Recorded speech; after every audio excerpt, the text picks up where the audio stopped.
है आपका ईवीएस को जितना भी पार्ट था आपका, ठीक है, चाहे वो आपका कंटेंट हो, चाहे वो आपका पैडागोजी हो, सारी चीज़ें मैंने कंप्लीट कराई है। उसके बाद फिर फ्रेंड्स जो है मैंने आपको पीवाईक्यू भी करवाए हैं, ठीक है। आज की क्लास में हम प्रैक्टिस सेट स्टार्ट कर रहे हैं सीडीपी की, ठीक है। तो सीडीपी का प्रैक्टिस सेट देखिए फ्रेंड्स, फर्स्ट क्वेश्चन जो है आप सभी के सामने आ गया है। फर्स्ट क्वेश्चन देखिए क्या कह रहा है, सीखने से क्या तात्पर्य है, ठीक है। पहले क्वेश्चन में कह रहा है कि सीखने से क्या तात्पर्य है, ठीक है फ्रेंड्स। तो देखिए यहाँ पे जो आपका फर्स्ट क्वेश्चन है, क्वेश्चन कह रहा है सीखने से क्या तात्पर्य है, ठीक है। तो अर्थात फ्रेंड्स इसमें फर्स्ट आपका ऑप्शन दिया गया है मनोवृत्ति में परिवर्तन से, ठीक है।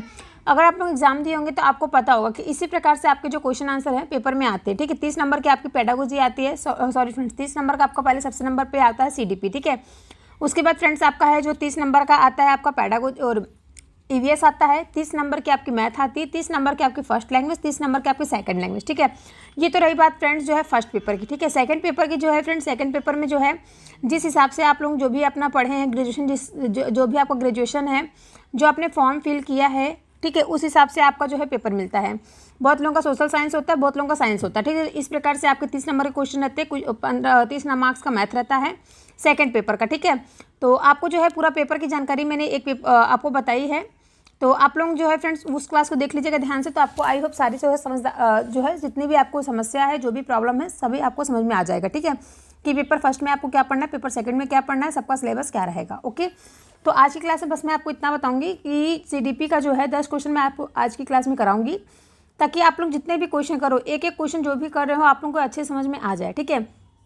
तो यहाँ पे पूछा गया है पहले क्वेश्चन में, सीखने से क्या तात्पर्य होता है, यानी कि पहला ऑप्शन कह रहा है मनोवृत्ति में परिवर्तन से, दूसरा ऑप्शन कह रहा है व्यवहार में परिवर्तन से, तीसरा ऑप्शन कह रहा है व्यवहार में अपेक्षाकृत स्थायी परिवर्तन, चौथा ऑप्शन कह रहा है अनुभूति में परिवर्तन से। तो बताइए इसमें कौन सा ऑप्शन जो है आपका करेक्ट रहेगा, कौन सा ऑप्शन आपका करेक्ट रहेगा, फटाफट से आप लोग कमेंट में जो है आंसर बताइए।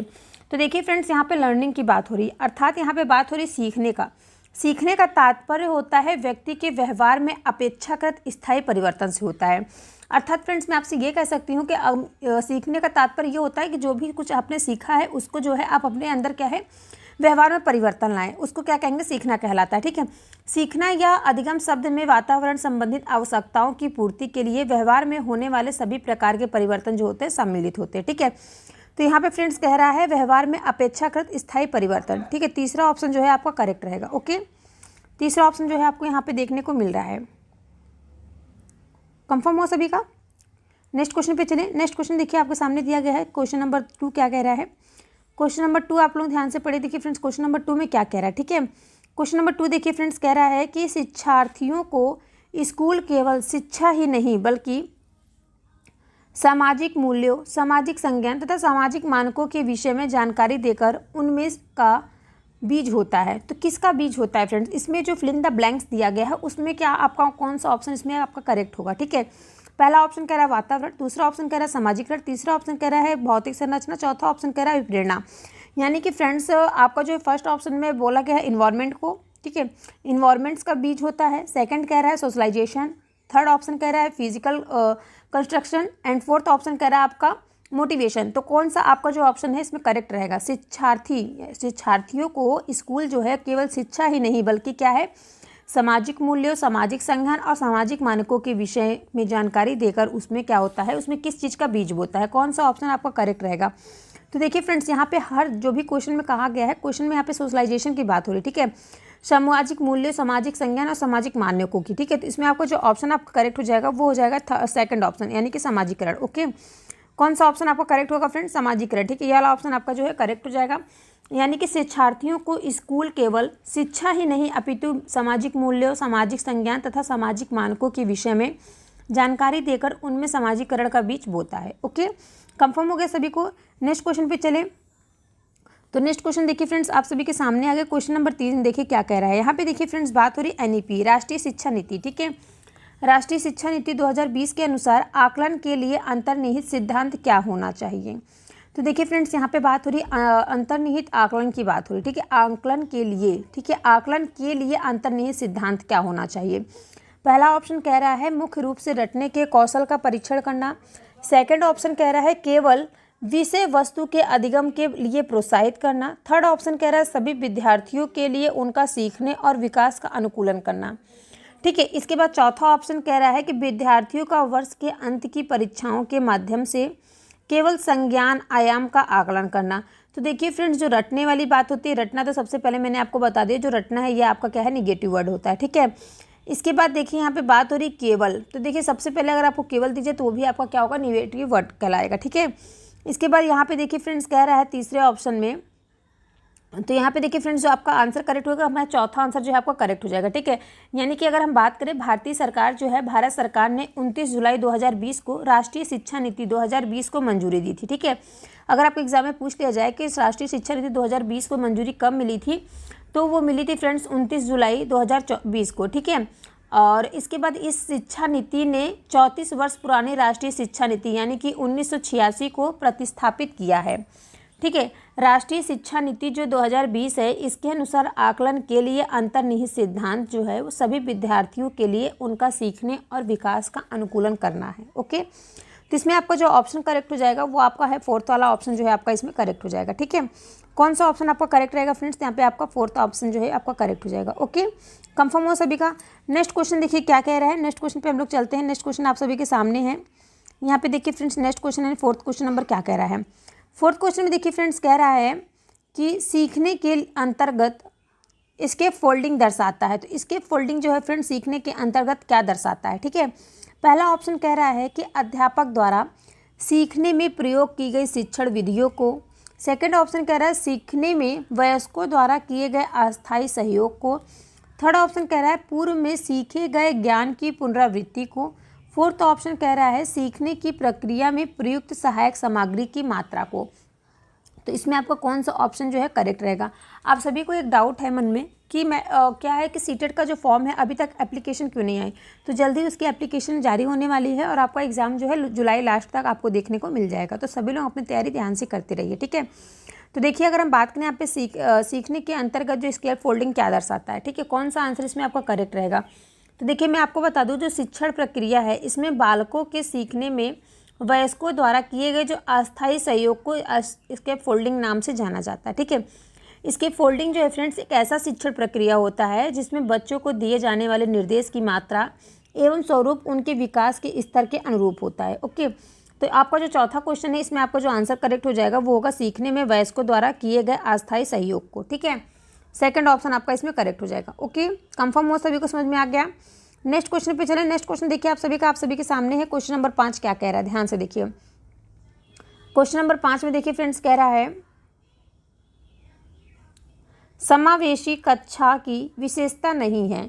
तो बताइए समावेशी कक्षा की विशेषता नहीं है, क्या कौन सी विशेषता जो है समावेशी कक्षा की नहीं है। पहला ऑप्शन कह रहा है शिक्षक द्वारा मित्रवत और आत्मीय व्यवहार का प्रयोग। दूसरा ऑप्शन कह रहा है ज्ञान क्षमता वाले समग्र शिक्षार्थी।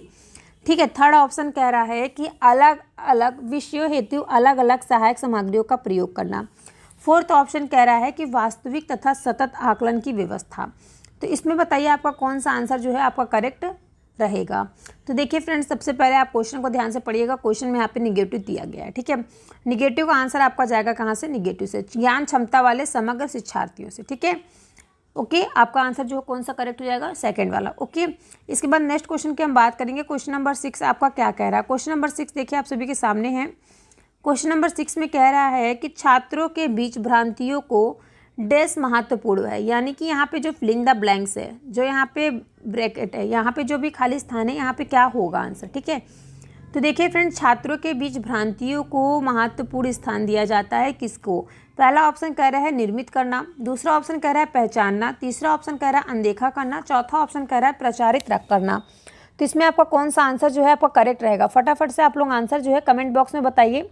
अगर आप लोग बार बार अपना कमेंट बॉक्स में आंसर नहीं बताना चाहते तो पूरी क्लास को देखने के बाद लास्ट में आप लोग अपना स्कोर जरूर बताइएगा कि मेरा जो है आपका जितना भी क्वेश्चन मैंने कराया है इसमें से आपके कितने क्वेश्चन के आंसर आपको पहले से आते थे और कितने क्वेश्चन के आंसर आपको इस प्लेटफॉर्म से सीखने को मिले हैं। ठीक है। क्वेश्चन नंबर 6 में आपका कौन सा आंसर करेक्ट रहेगा। तो देखिए फ्रेंड्स मैं आपको बता दूं, क्वेश्चन नंबर 6 की बात यहाँ पे हो रही है। तो क्वेश्चन नंबर 6 में छात्रों के बीच जो भ्रांतियों को पहचानना महत्वपूर्ण है, क्योंकि भ्रांतियाँ जो होती हैं, भ्रांतियाँ छात्रों में एक प्रकार की रूढ़िवादिता तो जन्म देती हैं।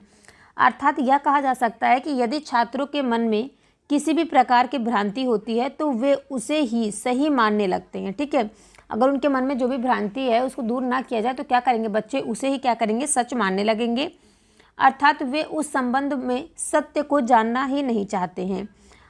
जैसे कि शिक्षकों का यह कर्तव्य होना चाहिए कि वे छात्रों के मन से किसी भी प्रकार की भ्रांति का सामना करें और उन्हें सही और गलत का ज्ञान कराएं। ठीक है, यानी कि बच्चों के मन में कोई भी गलत फहमी ना हो, जो भी कुछ है तो टीचर्स को क्या करना चाहिए, बच्चों को समझाना और उनकी भ्रांतियों को ख़त्म करना चाहिए। ठीक है, तो 6 क्वेश्चन में आपका जो है आंसर हो जाएगा पहचानना, उनकी भ्रांतियों को पहचान करके उनकी जो है सहायता करें। ठीक है, कोई भी सब्जेक्ट में। ओके, यहाँ पे आपका सेकंड ऑप्शन जो है करेक्ट हो जाएगा। ठीक है, अब चलिए लोग नेक्स्ट क्वेश्चन पे चलते हैं। क्वेश्चन नंबर 7 देखिए क्या कह रहा है। क्वेश्चन नंबर 7 देखिए फ्रेंड्स, वेरी इंपॉर्टेंट है, जीन पियाजे। जीन पियाजे की क्लास देखिए फ्रेंड्स मैंने पढ़ाया है, चैनल पे अवेलेबल है, आप सभी लोग देख लीजिएगा। अगर फिर भी आपको कहीं से कोई डाउट हो तो आप कमेंट करके हमसे पूछ सकते हैं। ठीक है, तो देखिए क्वेश्चन नंबर 7 में कह रहा है, क्वेश्चन नंबर 7 में फ्रेंड्स कह रहा है कि जीन पियाजे द्वारा प्रतिपादक संज्ञानात्मक विकास सिद्धांत की किस अवस्था में बालक वस्तुओं को पहचानने का प्रयास करने लगता है। पहला ऑप्शन कह रहा है, देखिए फ्रेंड्स यहाँ पे बात हो रही संज्ञानात्मक विकास सिद्धांत की किस अवस्था में जो बालक होता है वो वस्तुओं को पहचानने का प्रयास करने लगता है। तो इसमें कौन सा ऑप्शन आपका करेक्ट होगा, फटाफट से आप लोग आंसर बताइएगा। काफ़ी इजी क्वेश्चन है, मैंने काफ़ी बार आपको अच्छे से समझाया और बताया भी है। ठीक है, तो देखिए फ्रेंड्स यहाँ पे पहला ऑप्शन कह रहा है आपका संवेदी प्रेरक अवस्था, सेकंड ऑप्शन कह रहा है पूर्व संक्रियात्मक अवस्था, तीसरा ऑप्शन कह रहा है औपचारिक संक्रियात्मक अवस्था, चौथा ऑप्शन कह रहा है अमूर्त संक्रियात्मक अवस्था। तो इसमें आपका कौन सा आंसर जो है आपका करेक्ट रहेगा, आप लोग आंसर जो है फटाफट से कमेंट बॉक्स में बताइए, जिसको भी इस क्वेश्चन का आंसर पता है। क्या आप लोग ये जीन पियाजे का जो है, जिन्होंने जितनी भी संज्ञानात्मक विकास की अवस्थाएं बताई थी, सारी अवस्थाएं आप लोगों को याद हैं? जिसको नहीं याद है वो लोग कमेंट करके बताइएगा, मैं आपको दोबारा से अच्छे से समझा दूंगी। ठीक है, तो देखिए फ्रेंड्स यहाँ पे 7वें क्वेश्चन में बात हो रही जीन पियाजे की। ठीक है, तो देखिए सभी लोग जानते हैं प्रसिद्ध मनोवैज्ञानिक जो हैं जीन पियाजे द्वारा प्रतिपादक संज्ञानात्मक विकास सिद्धांत की जो पूर्व संक्रियात्मक अवस्था है उसमें बालक अपने परिवेश के विभिन्न वस्तुओं को पहचानने और उनमें भेद करना प्रारंभ कर देता है। कौन सी अवस्था फ्रेंड्स मैंने बताई, पूर्व संक्रियात्मक अवस्था। वे वस्तुओं को नाम से जानने लगता है और उसमें संप्राप्य निर्माण की प्रक्रिया को प्रारंभ कर देता है। ठीक है, तो 7वें क्वेश्चन में आपका जो आंसर करेक्ट होगा वो होगा पूर्व संक्रियात्मक अवस्था, यानी कि सेकंड ऑप्शन जो है आपका करेक्ट हो जाएगा। ठीक है, सेकंड ऑप्शन आपका इसमें करेक्ट है।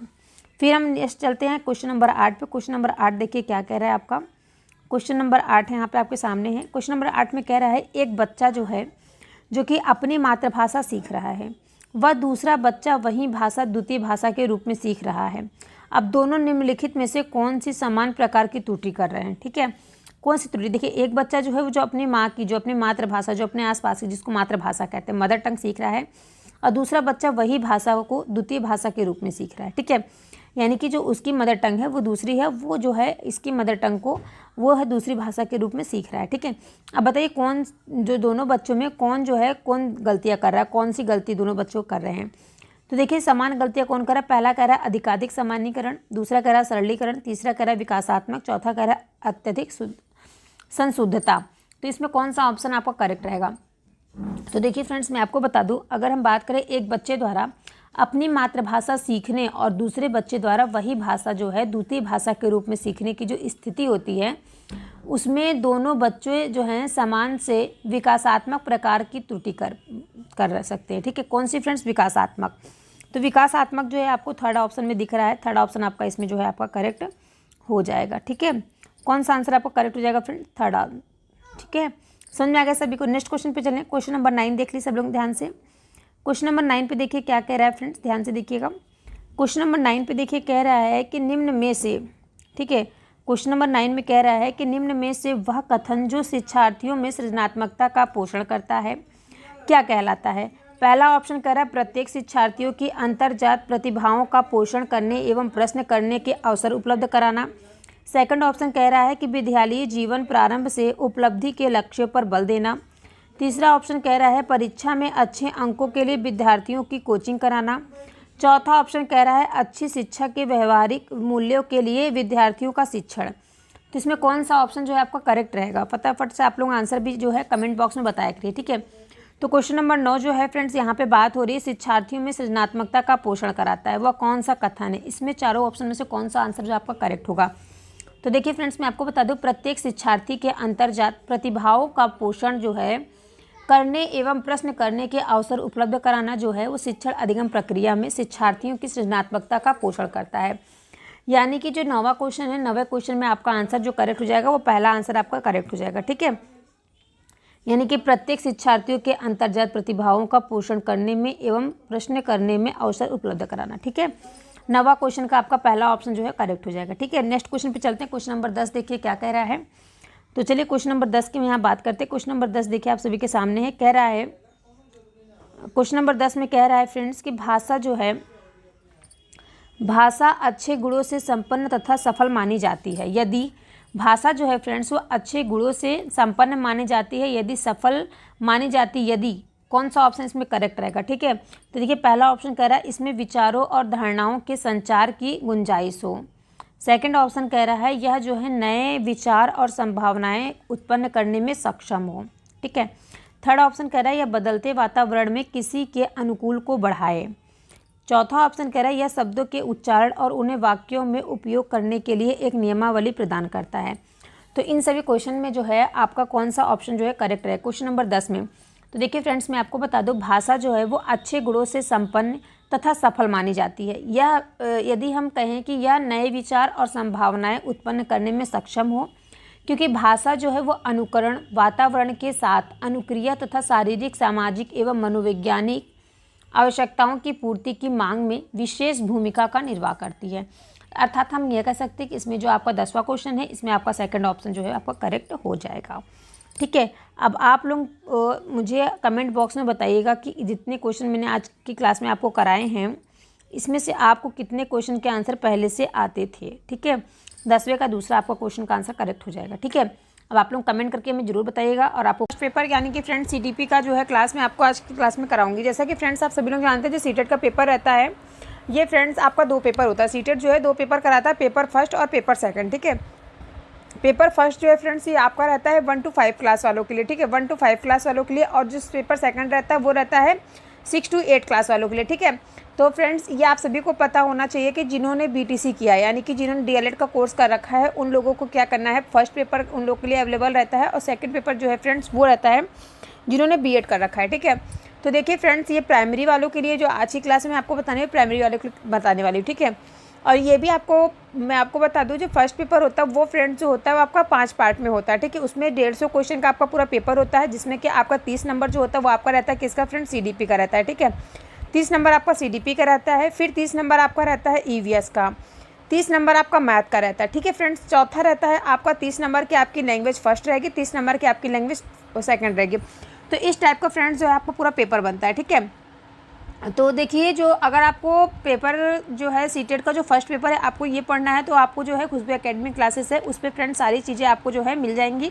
और फ्रेंड्स उस पर थोड़ा सा इशू चल रहा है, इसकी वजह से मुझे जो है आपको नई क्लासेस आपको बताने जा रही हूँ खुशबू क्लासेस पे। ठीक है, इस पर फ्रेंड्स जो है मैं आपको बताऊँगी सीटेट की जितने भी क्लासेस आपके अब इसी पे चलेंगे। ठीक है, और सभी से रिक्वेस्ट है कि चैनल को सब्सक्राइब और वीडियो को लाइक कर लीजिएगा और अपने दोस्तों में भी सभी लोग शेयर कर दीजिएगा। ठीक है, तो देखिए फ्रेंड 10 क्वेश्चन आपके हो गए थे। 10 के बाद आपके यहाँ पे फ्रेंड्स आज मैं आपको क्वेश्चन नंबर 11 से बताऊंगी। ठीक है, क्वेश्चन नंबर 11 देखिए आप सभी के सामने आ गया है। क्वेश्चन नंबर 11 में क्या कह रहा है कि निम्न में से कौन सा कारक विद्यार्थियों की असफलता के लिए जिम्मेदार है।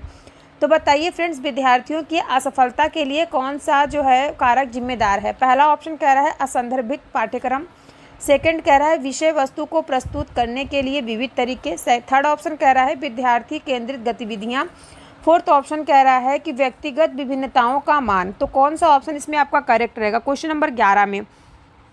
तो देखिए फ्रेंड्स क्वेश्चन नंबर 11 में जो है इसमें बात हो रही है कि कारक की विद्यार्थियों की असफलताओं के कारक कौन से जिम्मेदार होंगे। तो इसमें फ्रेंड्स आपका जो ऑप्शन हो जाएगा वो होगा फ्रेंड्स फर्स्ट ऑप्शन, इसमें लिखा गया है असंदर्भित पाठ्यक्रम। देखिए असंदर्भित पाठ्यक्रम ऐसा होना चाहिए। ठीक है, असंदर्भित पाठ्यक्रम जो है आपका एक ऐसा कारक है जिसकी वजह से विद्यार्थी असफल हो रहे हैं। ठीक है, जिसके वजह से क्या हो रहा है, विद्यार्थी जो है वो असफल होते हैं। असंदर्भित पाठ्यक्रम जो है वो नियमित रूप से सुसंगठित नहीं होता है। जटिलताओं के कारण क्या होता है, प्रत्येक विषय वस्तु एक दूसरे से जुड़ी होती हैं, लेकिन क्या होता है इससे पाठ्यक्रम जो है वो सामान्य रूप से औपचारिक रूप में नहीं होता है, ना ही यह बाल केंद्रित होता है और ना ही शिक्षण केंद्रित होता है। इसमें जो होती विविधता का अभाव भी पाया जाता है। ठीक है फ्रेंड्स, तो ये क्या है आपका इसमें जो ऑप्शन जाएगा फर्स्ट ऑप्शन आपको करेक्ट हो जाएगा। ठीक है, तो यहाँ देखिए क्वेश्चन में खाली पूछा गया था निम्न में से कौन सा ऐसा कारक है जो विद्यार्थियों के असफलताओं के लिए जिम्मेदार है। तो ये फ्रेंड्स कौन सा है, पहला ऑप्शन आपका करेक्ट हो जाएगा असंदर्भित पाठ्यक्रम। ठीक है, तो चलिए सेकंड क्वेश्चन पे चलते हैं। सेकंड क्वेश्चन आपका दिया गया क्वेश्चन नंबर 12 कह रहा है, एक शिक्षक को बच्चों के अपने आप से बात करने व्यक्तिगत वाक्य को क्या प्रतिक्रिया देनी चाहिए।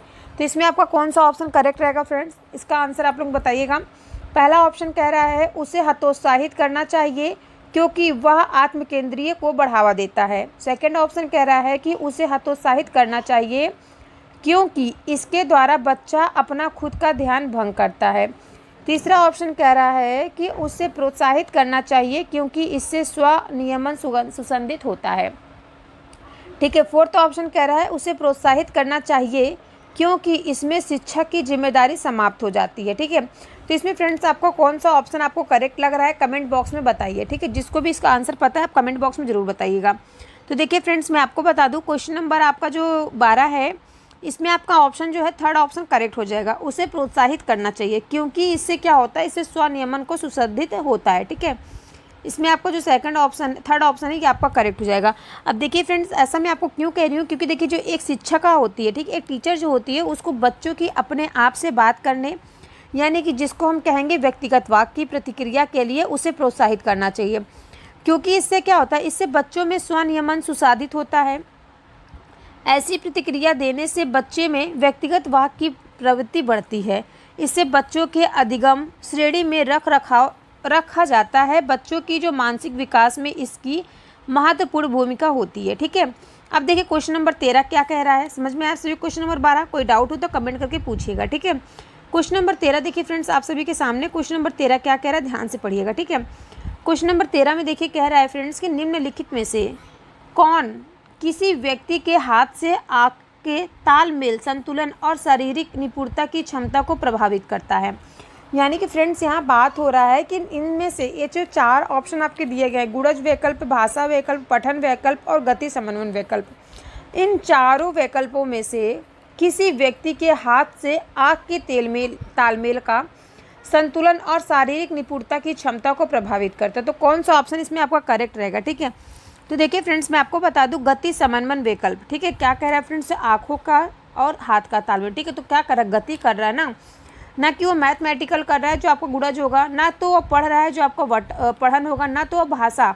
ठीक है, इसमें आपका क्या हो जाएगा, गति समन्वय वैकल्प, यानी कि चौथा ऑप्शन 13 का आपका जो है चौथा ऑप्शन आपका जो है करेक्ट हो जाएगा। ठीक है, चौथा ऑप्शन आपका जो है इसमें करेक्ट होगा, ये वाला ऑप्शन आपका जो है करेक्ट हो जाएगा। ठीक है, एक सेकंड में आपको दिखा दूँ। ये देखिए, अब देखिए फ्रेंड्स यहाँ पे ये वाला ऑप्शन आपका क्यों करेक्ट होगा। ठीक है, समझिए थोड़ा सा। तो देखिए गति समन्वय वैकल्प जो है वो किसी व्यक्ति के हाथ से आँख के तालमेल, संतुलन और शारीरिक निपुणता की क्षमता को प्रभावित करता है। इसे हम डायस्प्रेक्सिया भी कहते हैं। ठीक है फ्रेंड्स, क्या कहते हैं, डायस्प्रेक्सिया भी कहते हैं। ऐसे व्यक्ति को नवीन वस्तुओं को सीखने में कठिनाई उत्पन्न होती है। ऐसे व्यक्ति का व्यवहार जो है वो असामान्य होता है।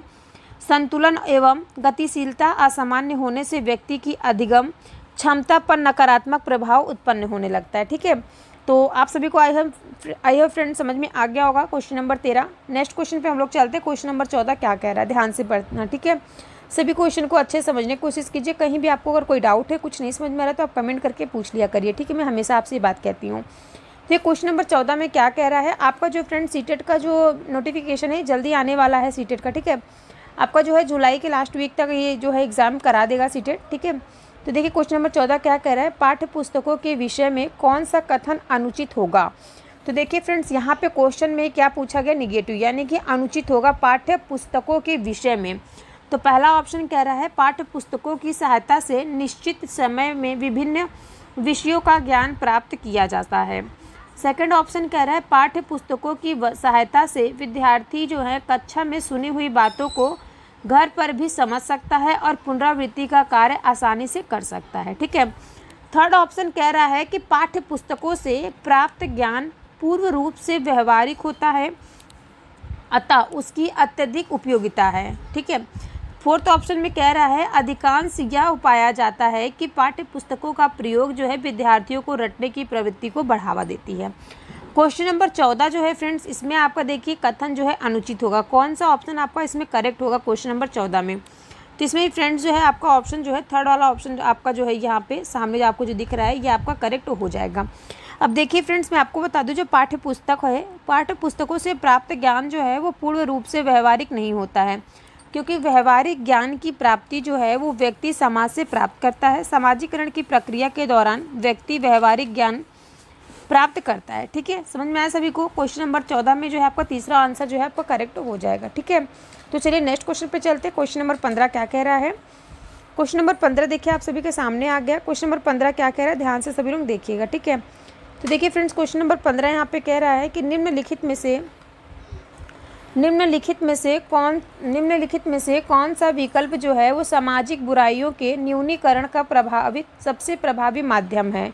तो सबसे प्रभावी माध्यम कौन सा है फ्रेंड्स न्यूनीकरण का? पहला ऑप्शन कह रहा है प्रभावी विधिक प्रावधान, सेकंड ऑप्शन आपका कह रहा है तीव्र आर्थिक विकास, थर्ड ऑप्शन कह रहा है सार्वभौमिक शिक्षा, चौथा ऑप्शन कह रहा है वांछित सामाजिक परिवर्तन। तो क्वेश्चन में देखिए फ्रेंड्स पूछा गया है कि सामाजिक बुराइयों को नवीनीकरण का सबसे प्रभावी माध्यम पूछा गया, यानी कि सोशलाइजेशन के बारे में यहाँ पे बात हो रहा है। ठीक है, तो कौन सा ऑप्शन इसमें आपका करेक्ट रहेगा क्वेश्चन नंबर 15 में? तो क्वेश्चन नंबर 15 में जो है फ्रेंड्स यहाँ पे आपका ऑप्शन जो है करेक्ट हो जाएगा सार्वभौमिक शिक्षा। ठीक है, ऑप्शन नंबर आपका जो थर्ड है यहाँ पे ये आपका करेक्ट हो जाएगा। तो देखिए फ्रेंड्स, क्वेश्चन नंबर थर्ड में आपको क्यों कह रही हूँ 15 का तीसरा आंसर करेक्ट है, क्योंकि देखिए जो सार्वभौमिक शिक्षा होती है वो समाज सुधार की दिशा में एक सशक्त प्रयास होता है। ठीक है, कौन सी शिक्षा है फ्रेंड्स? समाज सुधार की दिशा में एक सशक्त प्रयास होता है जिसमें सामाजिक बुराइयों के न्यूनीकरण के लिए प्रभावी विविध प्रावधान किए गए हैं, जैसे कि तीव्र आर्थिक विकास, और जैसे कि आप मान लीजिए वांछित सामाजिक परिवर्तन में किया गया है। ठीक है, इसके अलावा अगर हम बात करें कि परंतु इसमें क्या होता है, सामाजिक बुराइयों के न्यूनीकरण के लिए सार्वभौमिक शिक्षा का सबसे सर्वाधिक प्रभावी माध्यम है। ओके, कंफर्म हो गया सभी को? क्वेश्चन नंबर 15 आप सभी को आई होप समझ में आ गया होगा। अब हम क्वेश्चन नंबर 16 पे चलते हैं। ठीक है, देखिए फ्रेंड्स, क्वेश्चन नंबर 16 क्या कह रहा है, ध्यान से सभी लोग समझने की कोशिश कीजिएगा।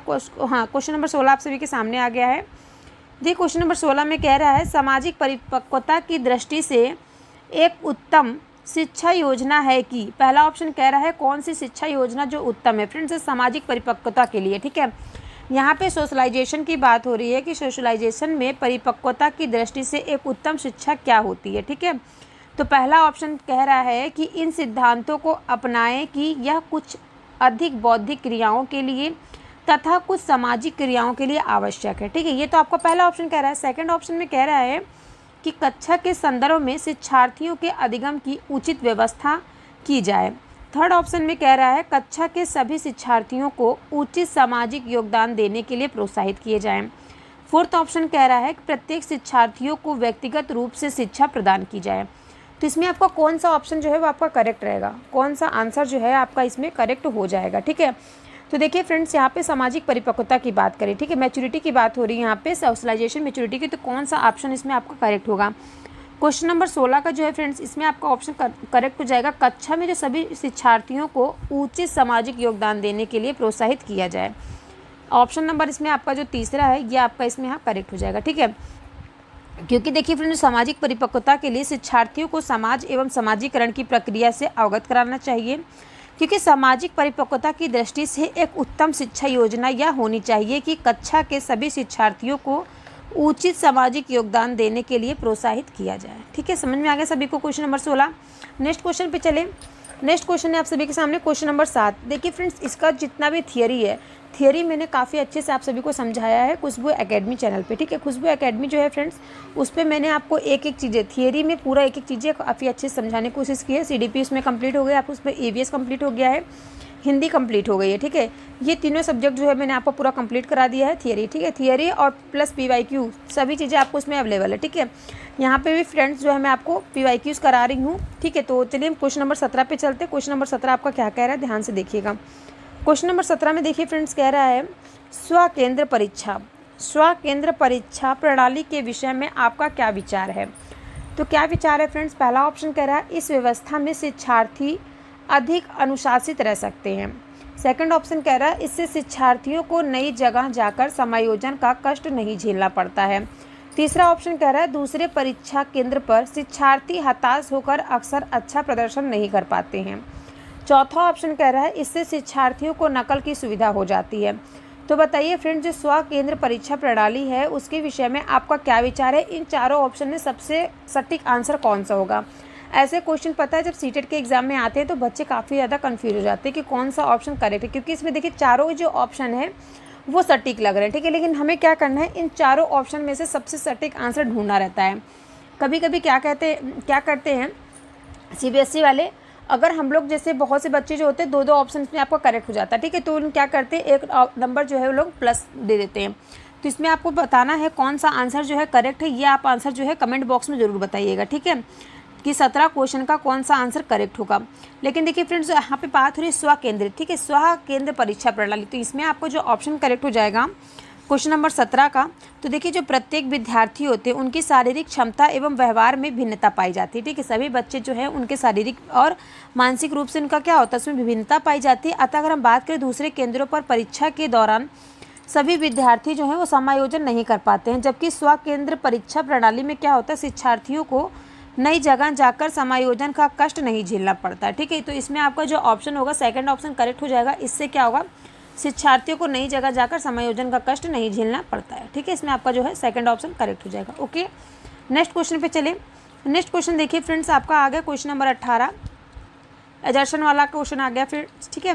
तो क्वेश्चन नंबर 18 में देखिए कह रहा है कि पहला दिया गया अभिकथन, दूसरा दिया गया तर्क, ठीक है। फिर यहाँ पे आपको कोड वर्ड दिए गए हैं, इसमें आपको छांटना है, ठीक है। तो देखिए अभिकथन क्या कह रहा है, एजर्शन एंड रीजन, ठीक है। एजर्शन कह रहा है कि बच्चों के शारीरिक विकास के देरी के लिए पूरी तरह से उनकी आनुवांशिक बनावट को जिम्मेदार ठहराया जा सकता है। तो देखिए फ्रेंड्स, जब मैंने आपको बताया था, ठीक है, हेरिडिटी वाला चैप्टर जब मैंने आपको पढ़ाया था, तो उसमें मैंने आपको समझाया था कि बच्चों के जो शारीरिक विकास की जो देरी के लिए क्या पूरी तरह से क्या उसकी आनुवांशिक बनावट को जिम्मेदार ठहराया जा सकता है। अब चलिए देखिए फ्रेंड्स, रीजंस क्या कह रहा है, इसका तर्क क्या कह रहा है। तर्क कह रहा है कि बच्चों के शारीरिक विकास के लिए वंशानुगत कारक ही उत्तरदायी होते हैं। अब देखिए यहाँ पे कोड वर्ड दिया गया है। कोड वर्ड में पहला ऑप्शन दिया गया आपका ए और आर दोनों सही है, और आर ए की सही व्याख्या करता है। सेकंड में कह रहा है कि ए और आर दोनों सही हैं, लेकिन आर जो है ए की सही व्याख्या नहीं करता है। थर्ड ऑप्शन कह रहा है कि ए सही है परंतु लेकिन आर गलत है। फोर्थ ऑप्शन कह रहा है ए और आर दोनों गलत है। तो बताइए क्वेश्चन नंबर 18 जो है इसमें कौन सा ऑप्शन आपका करेक्ट होगा। तो देखिए फ्रेंड्स, मैं आपको बता दूं, देखिए कोई भी जो बच्चा है उसकी जो है हेरिडिटी जो है उसकी जिम्मेदार नहीं होगी उसके शारीरिक विकास के लिए, ठीक है। सबसे ज़्यादा जो आपका जो जिम्मेदारी अगर हम बात करें तो किसकी पड़ती है, इन्वायरमेंट की, ठीक है, वहाँ के आसपास के वातावरण की। बच्चों को किस प्रकार से पालन पोषण मिल रहा है, न्यूट्रिशन किस प्रकार से बच्चों को मिल रहा है, इसका भी क्या होता है, काफ़ी ज़्यादा इफेक्ट पड़ता है, ठीक है। तो इसमें जो आपका आंसर जो है आपका चौथा करेक्ट हो जाएगा। ए और आर दोनों ही गलत है, ठीक है। शारीरिक विकास के लिए जो है हेरिडिटी कभी भी उसका मेन कारक नहीं बन सकती, ठीक है। तो देखिए फ्रेंड्स, मैं आपको बता दूं, बच्चों के शारीरिक विकास में देरी के लिए पूरी तरह से उसके आनुवांशिक बनावट में को जिम्मेदारी नहीं ठहराया जा सकता है, क्योंकि प्रत्येक बच्चों के पास जो है उत्प्रेरणा, शिक्षा, खेलकूद, मनोरंजन और सांस्कृतिक क्रियाकलापों के माध्यम से शारीरिक, मानसिक और संवेदनात्मक विकास का अधिकार है, जिससे वह क्या करता है, अपने शरीर एवं व्यक्तित्व विकास में सक्षम होता है। इस प्रकार हम कह सकते हैं कि बच्चों के शारीरिक विकास के लिए मात्र वंशानुगत कारक ही उत्तरदायी नहीं होता है। इसके अतिरिक्त अगर हम बात करें तो भौगोलिक परिस्थितियाँ, जलवायु कारक, खान पान आदि भी जिम्मेदार होते हैं, ठीक है। तो इसमें आपका कौन सा ऑप्शन करेक्ट है, चौथा ऑप्शन इसमें आपका करेक्ट हो जाएगा। समझ में आ गया सभी को। नेक्स्ट क्वेश्चन है आपका क्वेश्चन नंबर 19, देखिए क्या कह रहा है। क्वेश्चन नंबर 19 देखिए फ्रेंड्स, कह रहा है डैश एक सार्वजनिक क्षमता है, ठीक है। डैश क्या है, एक सार्वजनिक क्षमता है जिसके सहारे बालक उद्देश्य पूर्व क्रिया करता है, विवेकशील चिंतन करता है तथा वातावरण के साथ प्रभावी ढंग से समायोजन करता है। तो इसमें आपका कौन सा ऑप्शन करेक्ट हो जाएगा। पहला ऑप्शन कह रहा है बुद्धि यानी कि इंटेलिजेंस, सेकंड ऑप्शन कह रहा है मानसिक मंदता, ठीक है, तीसरा ऑप्शन कह रहा है अनुशासन, चौथा ऑप्शन कह रहा है निर्देशन, ठीक है। कौन सा ऑप्शन इसमें आपका करेक्ट रहेगा। क्वेश्चन नंबर 19 में कौन सा आंसर आपका करेक्ट रहेगा, बताइए कौन सा आंसर इसमें करेक्ट रहेगा। फटाफट से आप लोग जो आंसर है कमेंट बॉक्स में बताइएगा। और एक चीज़ मैं हमेशा कहती हूँ कि जितने भी क्वेश्चन आंसर मैं आपको कराती हूँ, आप लोग लास्ट में अपना स्कोर बताया करिए कितने क्वेश्चन के आंसर आपको पहले से पता थे, ठीक है।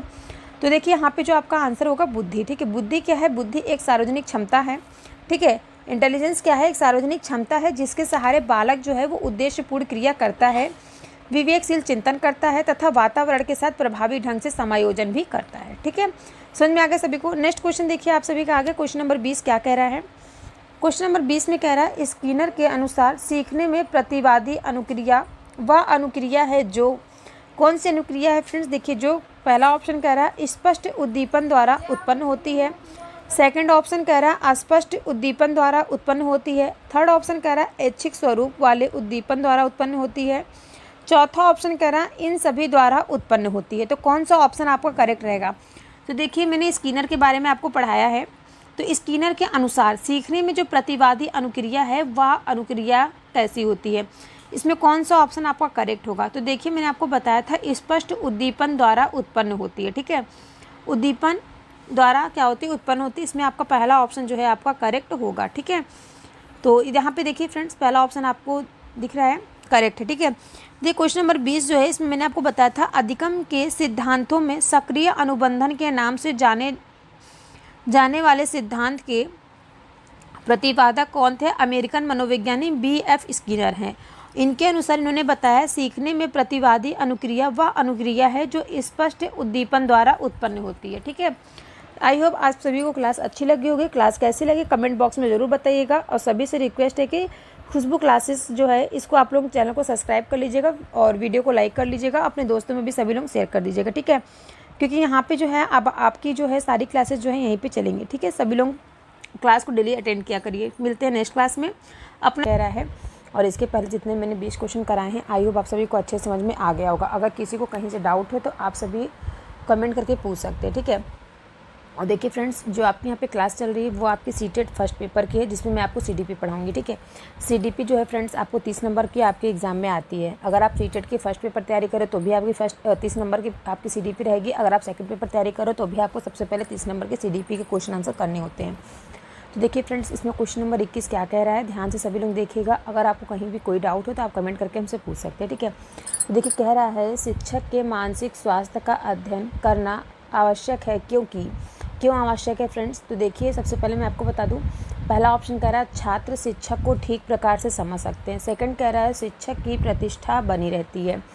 थर्ड ऑप्शन कह रहा है छात्र के शैक्षिक विकास पर शिक्षा के मानसिक स्वास्थ्य का प्रभाव पड़ता है। फोर्थ ऑप्शन कह रहा है शिक्षक के स्वाभिमान को ठेस नहीं पहुँचे। तो इसमें कौन सा ऑप्शन आपका करेक्ट रहेगा? तो देखिए फ्रेंड्स, सबसे पहले बात यहाँ पे हो रही है कि शिक्षक के मानसिक स्वास्थ्य का जो अध्ययन करना है वो आवश्यक है क्यों? तो इसमें आपको जो चारों ऑप्शन दिए, इसमें आपका सबसे जो सटीक आंसर लग रहा है वो आपका है ऑप्शन नंबर 3। ठीक है, यानी कि छात्र के शैक्षिक विकास पर शिक्षक के मानसिक स्वास्थ्य का प्रभाव पड़ता है। ठीक है, अगर फ्रेंड्स हम बात करें कि शिक्षक जो है यानी कि जो टीचर्स है उसके व्यक्तित्व का बालक पर प्रभाव पड़ता है।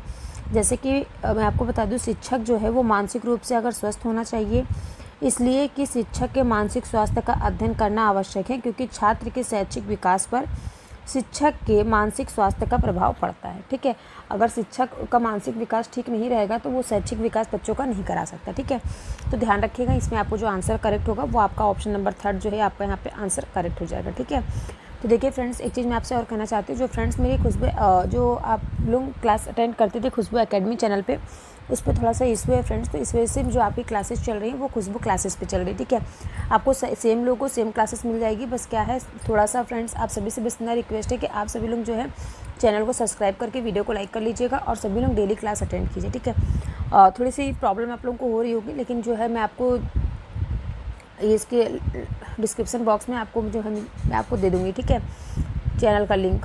तो चलिए फ्रेंड्स, हम लोग सेकंड क्वेश्चन की बात करते हैं। सेकंड नंबर क्वेश्चन आपका 22 क्वेश्चन नंबर आप सभी के सामने आ गया है।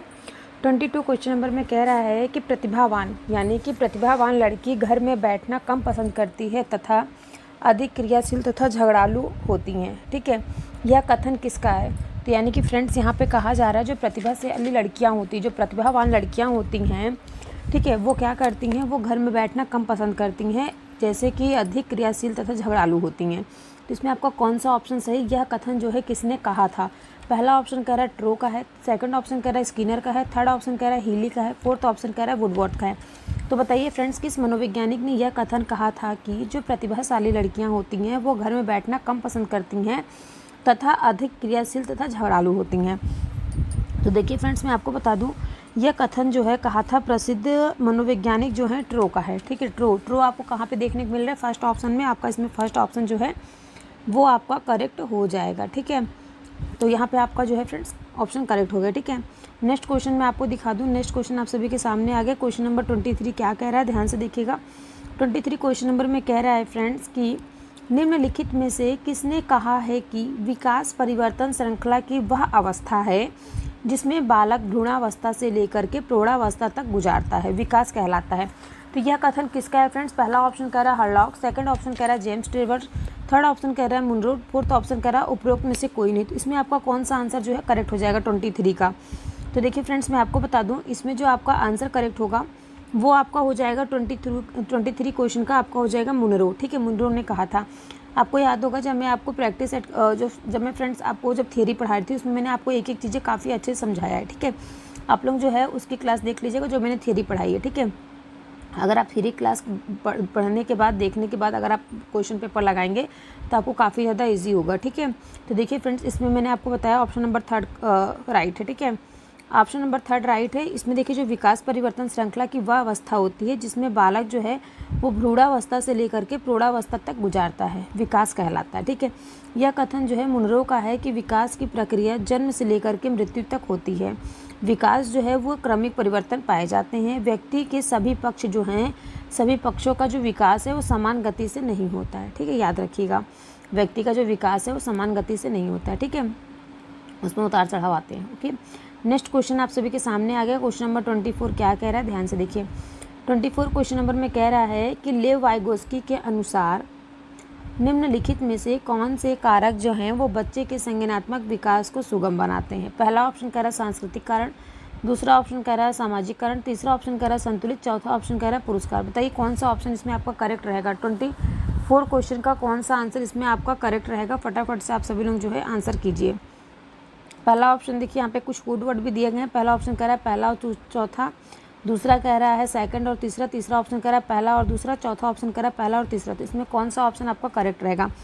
तो देखिए फ्रेंड्स, मैं आपको बता दूं, जो लेव वाइगोस्की हैं इनके अनुसार सांस्कृतिक उपकरण और सामाजिक संपर्क जो है बच्चों के संज्ञानात्मक विकास को सुगम बनाते हैं। वाइगोस्की के सामाजिक सांस्कृतिक सिद्धांत के अनुसार सामाजिक अंतःक्रिया ही जो है वो बालक की सोच व व्यवहार में निरंतर परिवर्तन लाती है। मैं आपको बता दूं, जो एक सांस्कृतिक से दूसरी से भिन्न हो सकती है, उनके अनुसार किसी बालक का जो संज्ञानात्मक विकास उनके अन्य व्यक्तियों के अंतर संबंधों पर निर्भर करता है। ठीक है, तो इसमें फ्रेंड्स आपका हो जाएगा सांस्कृतिक उपकरण और सामाजिक संपर्क। ये आपका इसमें जो है थर्ड ऑप्शन आपका करेक्ट हो जाएगा, पहला और सेकंड, दूसरा। ठीक है, पहला और दूसरा। ओके, कंफर्म हो सभी को? क्वेश्चन नंबर 4 आप सभी को समझ में आ गया। थियरी जो है फ्रेंड्स तो आपको खुशबू एकेडमिक क्लास पे देखने को मिलेगी, उस पर मैंने सब कुछ आपको कवर करा दिया है। जो चीज़ें मैंने वहाँ पे कवर करा दी आप लोग वहाँ से उसको पढ़ लीजिए। यहाँ पे जो चीज़ें हैं मैं आपको केवल यहाँ पे इसमें प्रैक्टिस सेट कराऊंगी। ठीक है, जो प्रैक्टिस सेट मैं आपको करा रही फ्रेंड्स सीडीपी का करा दूंगी, उसके बाद मैं ईवीएस का प्रैक्टिस सेट करा दूंगी, उसके बाद जो है फ्रेंड्स मैं आपको जीके जीएस भी पढ़ाऊंगी। ठीक है, तो ये सभी चीज़ें आपकी जो है खुशबू क्लासेस पे चलेंगी। आप सभी से रिक्वेस्ट है कि सभी लोग जो है खुशबू क्लासेस जो है चैनल को सब्सक्राइब करके वीडियो को लाइक कर लीजिएगा। सभी लोग सारी क्लासेस देखा करिए। ठीक है, आगे के जो है आगामी एग्जाम में आपकी हेल्प करेंगे। जितने भी क्वेश्चन जो फ्रेंड्स मैं आपको करा रही हूँ वो जरूरी नहीं आपके सीटेट के एग्जाम के लिए ही, ये जो मैं आपको क्वेश्चन आंसर करा रही हूँ आपके सीटेट का एग्जाम हो गया, आपका टेट हो गया, सुपर टेट हो गया, ठीक है, बीपीएससी होगा, सभी एग्जाम में आपको हेल्प करेंगी। ओके, तो चलिए नेक्स्ट क्वेश्चन पे चलते हैं। नेक्स्ट क्वेश्चन आपका 25 क्वेश्चन नंबर क्या कह रहा है, ध्यान से पढ़िएगा। 25 क्वेश्चन नंबर में कह रहा है, 25 क्वेश्चन नंबर है, अभिकथन कह रहा है ए, यह महत्वपूर्ण है कि विद्यार्थियों को अपने स्वयं के अधिगम पर कुछ नियंत्रण करने की अनुमति दी जाए।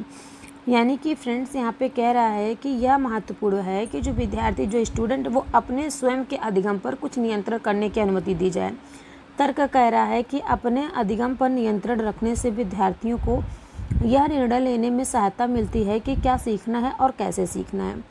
अब देखिए यहाँ पे कोड वर्ड दिए हैं, इस प्रकार के जो आपको क्वेश्चन है एग्जाम में 4 से 5 क्वेश्चन आपको इस प्रकार से देखने को मिल जाएंगे। ठीक है, देखिए फर्स्ट ऑप्शन कह रहा है ए और आर दोनों सही हैं, परंतु आर जो है ए की सही व्याख्या करता है। सेकंड कह रहा है दूसरा ऑप्शन कि ए और आर दोनों सही हैं, लेकिन आर जो है वो ए की सही व्याख्या नहीं करता है।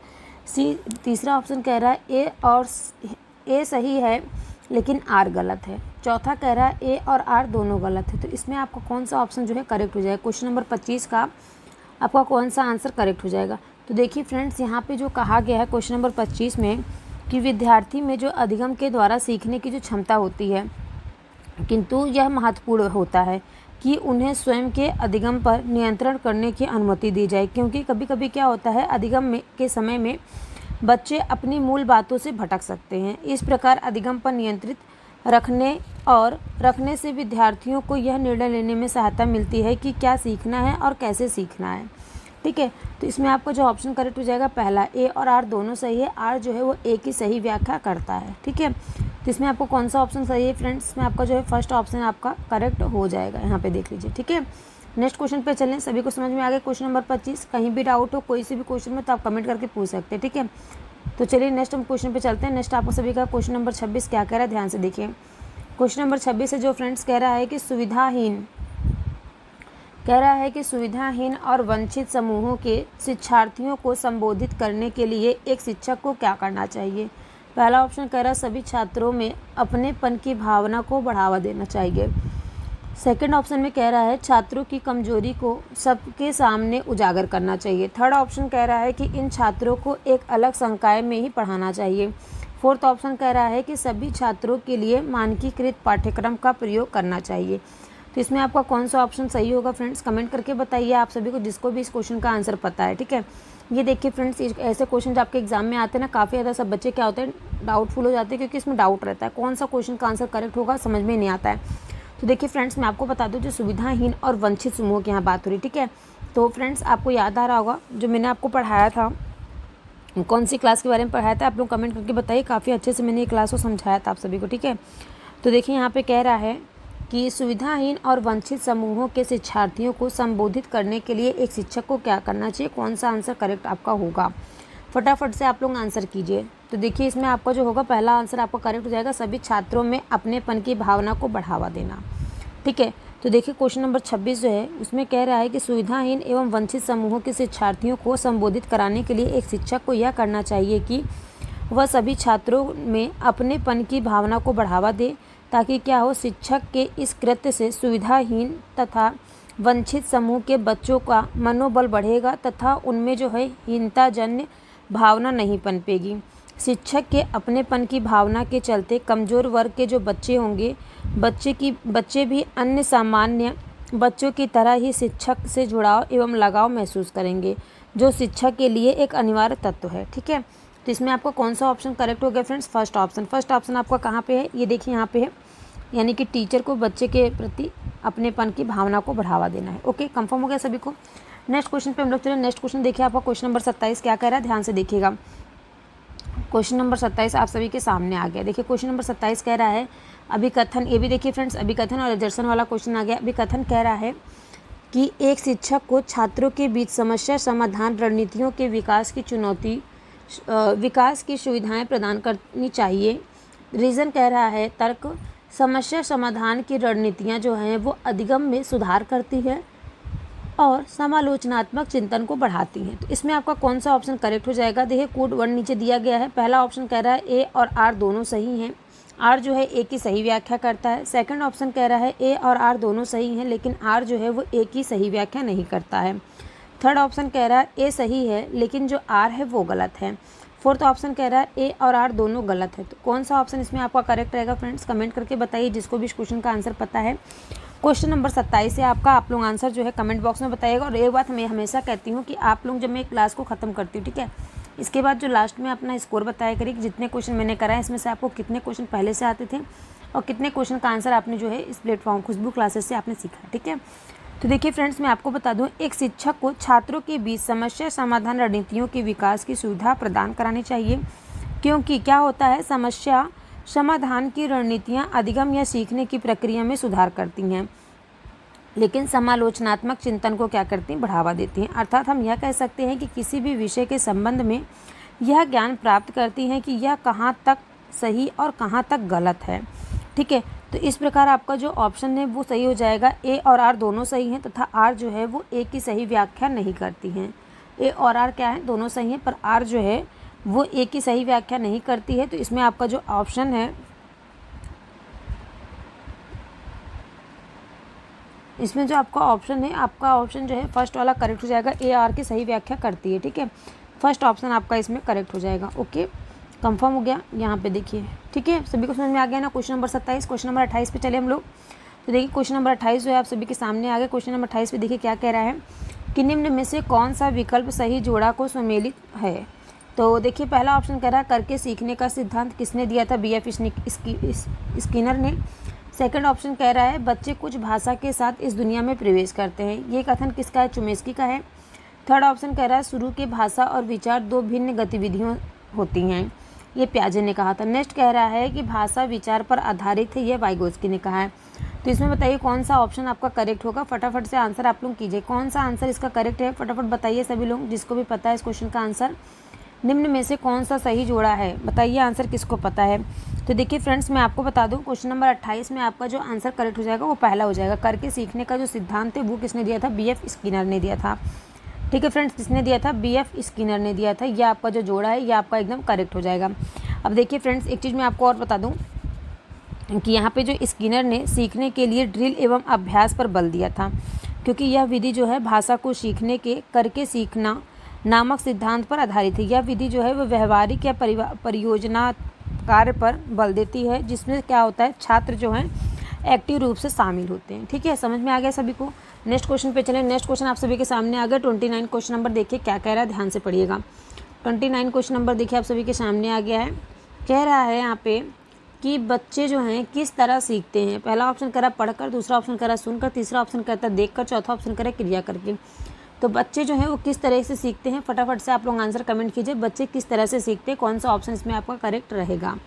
तो इसमें देखिए नीचे कुछ कोड वर्ड भी दिए गए हैं। पहला दूसरा, सेकंड ऑप्शन में कह रहा है पहला दूसरा तीसरा, तीसरा ऑप्शन में कह रहा है पहला दूसरा तीसरा चौथा, एंड चौथे ऑप्शन में कह रहा है कि पहला दूसरा तीसरा चौथा चारों ऑप्शन। ठीक है, तो बताइए बच्चे जो हैं वो किस तरह से सीखते हैं, कौन सा ऑप्शन इसमें आपका करेक्ट रहेगा। देखिए फ्रेंड्स, मैं आपको बता दें जो छोटे बच्चे होते हैं, बच्चे या फिर बड़े हैं छोटे, ठीक है, बच्चे यहाँ पे जो बात हो रही है यानी कि स्टूडेंट, जो बच्चे हैं फ्रेंड्स वो पढ़कर, सुनकर, देखकर तथा क्रिया कर कर सीखते हैं। बच्चे जो हैं जैसे जैसे वृद्धि करते हैं तो उनमें जो पढ़कर ज्ञान प्राप्त करने या समझने की जो बुद्धि का विकास होता है, इसके अतिरिक्त अगर हम कहें कि बच्चे अपने वातावरण के अंतर्गत दूसरे को सुनकर तथा देखकर भी सीखने का प्रयास करते हैं। जैसा कि मैं आपको बता दूं, जबकि राष्ट्र की आंतरिक शक्ति तथा सुव्यवस्था और दुश्मनों की रक्षा, ठीक है, दुश्मनों से रक्षा के लिए राष्ट्रीय एकता पसच आवश्यक है। तथा हम बात करेंगे जो बच्चे हैं वो दूसरों को कोई कार्य करते देखकर स्वयं भी वैसा कार्य करने का प्रयास करते हैं। ठीक है, तो आप लोगों ने देखा होगा फ्रेंड्स, छोटे बच्चे या बड़े बच्चे, अगर आप देखेंगे अपने घर में अगर छोटे बच्चे होंगे जो मान लीजिए 6 महीने फिर साल भर के हों, अगर अपने 2 से 2.5 साल के बच्चे को मान लीजिए, अगर उनके पेरेंट्स कोई वर्क करते हैं तो बच्चे भी देख करके वैसा ही वर्क करते हैं। ठीक है, तो ऐसा बच्चे जो हैं वो पढ़कर, सुनकर, देखकर, क्रिया कर कर चारों तरीके से बच्चे सीखते हैं। तो इसमें आपका जो ऑप्शन हो जाएगा, फोर्थ ऑप्शन आपका इसमें करेक्ट हो जाएगा। ठीक है, ऑप्शन आपका फोर्थ इसमें जो आपका करेक्ट हो जाएगा, पहला दूसरा तीसरा चौथा चारों ऑप्शन आपका करेक्ट है। किताबों से पढ़कर सीखेंगे, आसपास सभी चीज़ें को सुन करके सीखेंगे, देख करके सीखते हैं बच्चे और क्रिया करके सीखते हैं। ठीक है, अब है नेक्स्ट आपका लास्ट क्वेश्चन, क्वेश्चन नंबर 30। देखिए क्या कह रहा है, ध्यान से सभी लोग देखिए। क्वेश्चन नंबर 30 इंपॉर्टेंट है। कह रहा है बच्चों के उचित विकास को सुनिश्चित करने के लिए उसका स्वस्थ शारीरिक विकास एवं महत्वपूर्ण पूर्व आवश्यकता है। यह कथन किसका है, कौन सा ऑप्शन इसमें आपका करेक्ट रहेगा। तो फर्स्ट ऑप्शन कह रहा है गलत है, क्योंकि शारीरिक विकास के अन्य पक्षों को किसी भी प्रकार से प्रभावित नहीं करता है। सेकंड ऑप्शन कह रहा है गलत हो सकता है, क्योंकि विकास जो है निरंतरता व्यक्तिगत मामला है। नितांत क्या है, व्यक्तिगत मामला। तीसरा ऑप्शन कह रहा है सही है, क्योंकि विकास जो है क्रम में शारीरिक विकास सबसे पहले स्थान पर आता है। चौथा ऑप्शन कह रहा है सही है, क्योंकि शारीरिक विकास जो है वो विकास के अन्य पक्षों के साथ अंतर संबंधित है। तो इसमें आपका कौन सा ऑप्शन करेक्ट हो जाएगा तीसरा क्वेश्चन का, फटाफट से आंसर जिसको पता है आप लोग कमेंट बॉक्स में बताइए। तो देखिए फ्रेंड्स, क्वेश्चन नंबर 30 यहाँ पे कह रहा है कि शारीरिक विकास का प्रभाव जो है वो व्यक्ति के मानसिक विकास पर होता है।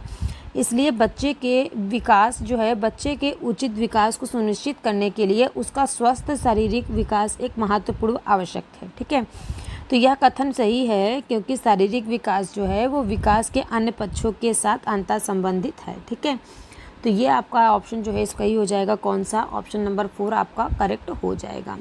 अब आप लोग कमेंट बॉक्स में बताइए कि आपको आज की क्लास कैसी लगी, कितने क्वेश्चन के आंसर आप लोगों ने जो है यहाँ खुशबू एकेडमी प्लेटफॉर्म से आप सभी ने सीखा है, खुशबू क्लासेस से। ठीक है, और जो आपकी जितने भी थियरी क्लासेस है फ्रेंड्स वो आप खुशबू एकेडमी पे देख सकते हैं। यहाँ पे आपके केवल जो है PYQs कराए जाएंगे खुशबू क्लासेस पे। ठीक है, तो आप लोग कंटेंट जहाँ पे आपको कोई भी डाउट हो तो आप कंटेंट आप वहाँ से देख सकते हैं। अगर फिर भी कोई डाउट है तो आप कमेंट करके पूछ लीजिएगा। ठीक है, तो चलिए फ्रेंड्स, मिलते हैं हम नेक्स्ट क्लास में। और जो देखिए एक चीज़ मैं आपको बता दूँ, खुशबू एकेडमी पे जो है आपको हिंदी ग्रामर की पूरी प्लेलिस्ट मिल जाएगी, उससे आप लोग पढ़ सकते हैं। उसमें मैंने पेडागोजी भी पढ़ाई है, ग्रामर भी पढ़ाया है, ठीक है। और इसके बाद हम बात करेंगे ईवीएस का पूरा पेडागोजी मैंने कंप्लीट करा दिया है।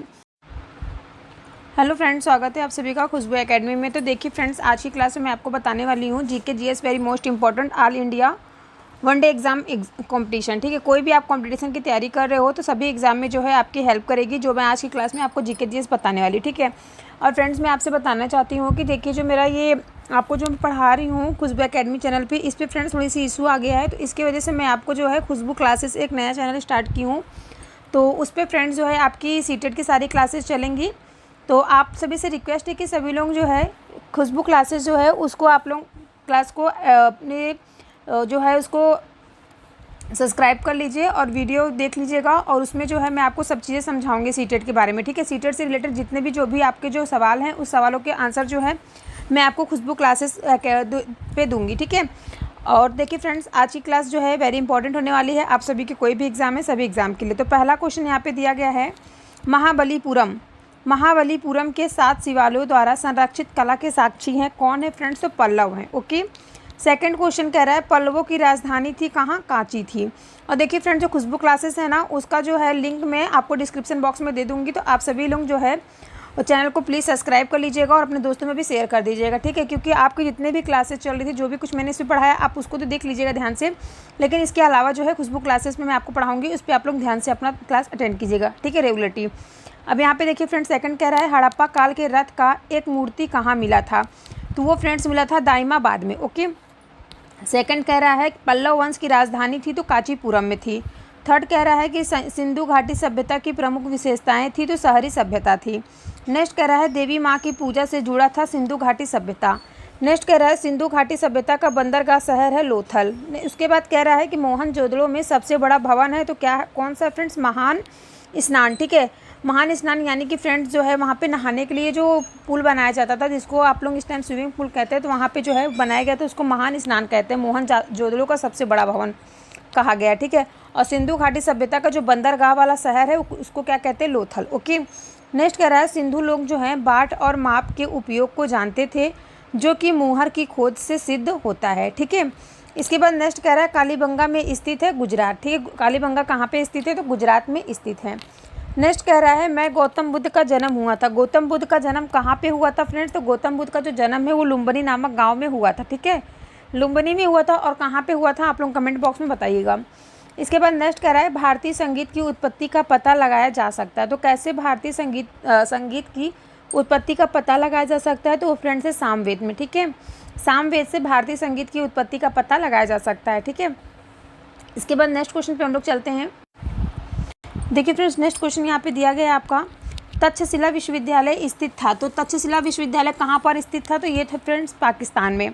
नेक्स्ट कह रहा है पुहार शहर की स्थापना किसने की थी? तो चोल राजा ने की थी। कहाँ पर? तो करिकाला में की थी, ओके। नेक्स्ट क्वेश्चन है कि जूनागढ़ शिलालेख का संबंध किससे है? तो रुद्रदामन से है। इसके बाद नेक्स्ट क्वेश्चन है आपका हर्षवर्धन ने अपनी धार्मिक सभा का आयोजन किया था, तो वो किया था फ्रेंड्स प्रयाग में, ओके। प्रयागराज यानी कि इलाहाबाद में हर्षवर्धन ने जो अपनी धार्मिक सभा का आयोजन किया था तो कहाँ पे किया था फ्रेंड्स? प्रयाग में, ओके। नेक्स्ट कह रहा है संख्या प्रणाली शून्य का आविष्कार किसके द्वारा किया गया था? तो ये देखिए क्वेश्चन जो है फ्रेंड्स ये काफ़ी बार आपके सीटेट के एग्जाम में भी पूछा गया है, और कोई भी अगर अदर वनडे एग्जाम की तैयारी आप कर रहे हो तो ये क्वेश्चन आपके लिए वेरी मोस्ट इंपॉर्टेंट रहेगा कि संख्या प्रणाली जो शून्य है, जिसको आप लोग जीरो बोलते हैं, ठीक है, जो शून्य है उसका आविष्कार किसके द्वारा किया गया था? तो वो है फ्रेंड्स कौन? आर्यभट्ट, ओके। नेक्स्ट कह रहा है हर्षवर्धन को पराजित किया था, तो पुलकेशिन सेकंड ने पराजित किया था। इसके बाद नेक्स्ट क्वेश्चन कह रहा है कि हर्ष द्वारा आयोजित कन्नौज सभा किसके सम्मान में आयोजित की गई थी? तो ह्वेन-सांग की, ओके। नेक्स्ट कह रहा है महाबलीपुरम की स्थापना की थी, तो नरसिंहम वर्मन ने किया था। इसके बाद नेक्स्ट क्वेश्चन कह रहा है कि एलोरा की गुफाएं और चट्टानों को काटकर बनाए गए मंदिर जो हैं वो किससे संबंधित हैं? तो वो फ्रेंड्स संबंधित है हिंदू धर्म से, बौद्ध धर्म से और जैन धर्म से, ठीक है। जो एलोरा की गुफाएं को काट करके, चट्टानों को काट करके बनाए गए जो मंदिर है वो हिंदू धर्म, बौद्ध धर्म और जैन धर्म, ठीक है, ये तीनों धर्म से संबंधित है, याद रखिएगा। इंपॉर्टेंट रहेगा आपके कोई भी एग्जाम की आप तैयारी करें, सभी एग्जाम के लिए। नेक्स्ट क्वेश्चन कह रहा है कि वर्मा म्यांमार को प्राचीन भारतीय इस नाम से जानते हैं। तो किस नाम से जानते हैं फ्रेंड्स? तो सुवर्ण भूमि के नाम से जानते हैं म्यांमार को। ओके, अभी आपको पता है हाल ही में म्यांमार में जो है काफ़ी तीव्रता से जो है भूकंप आया था, जो आपका करंट में क्वेश्चन बनता है। ठीक है, इसके बाद नेक्स्ट कह रहा है कांचीपुरम में कैलाशनाथ मंदिर जिसमें भीतरी दीवार में चित्रों के साथ मूर्तियाँ हैं का निर्माण किसके द्वारा किया गया था? तो वो फ्रेंड जो कांचीपुरम में जो कैलाशनाथ मंदिर है, ठीक है, जिसके भीतर में दीवारों में जो चित्र के साथ मूर्तियाँ बनाई गई हैं, उसका निर्माण जो है नरसिंघम वर्मन ने किया था। ठीक है, आज की क्लास कैसे लगी सभी लोग कमेंट बॉक्स में बताइएगा। सभी से रिक्वेस्ट है कि चैनल को सब्सक्राइब और वीडियो को लाइक कर लीजिएगा। और फ्रेंड्स एक बात और, सीटेट की जो आपकी क्लास चल रही है वो आपकी क्लास चल रही है खुशबू क्लासेस में। ठीक है, ये जो खुशबू एकेडमिक जो फ्रेंड्स है हमारा यूट्यूब चैनल, इस पर फ्रेंड्स थोड़ा सा इशू आ रहा है इस टाइम, और इस पर जो है रीयूज कंटेंट वगैरह आ गया है, तो इस पर चैनल पे काम मतलब कुछ हो नहीं पा रहा है। तो आप सभी से बस मैं इतना कहना चाहूँगी, जो आपकी जो क्लासेस चल रही थी सीटेट की, जिसमें मैं आपको ईवीएस और सीडीपी, ठीक है, ये दोनों चीज़ें जो मैं आपको कवर करा रही थी, आपकी जो थियरी है फ्रेंड्स आप यहाँ से पढ़ लीजिएगा। ठीक है, इसके अलावा जो आपकी क्लास चलेगी फ्रेंड्स वो चलेगी आपकी खुशबू क्लासेस में, और आपको उसकी लिंक जो है मैं डिस्क्रिप्शन बॉक्स में दे दूँगी। तो सभी से रिक्वेस्ट है कि उस चैनल पे जा करके आप सभी लोग अपनी क्लास को अटेंड कीजिए और वीडियो को लाइक करके अपने दोस्तों में भी शेयर जरूर कीजिएगा। ठीक है।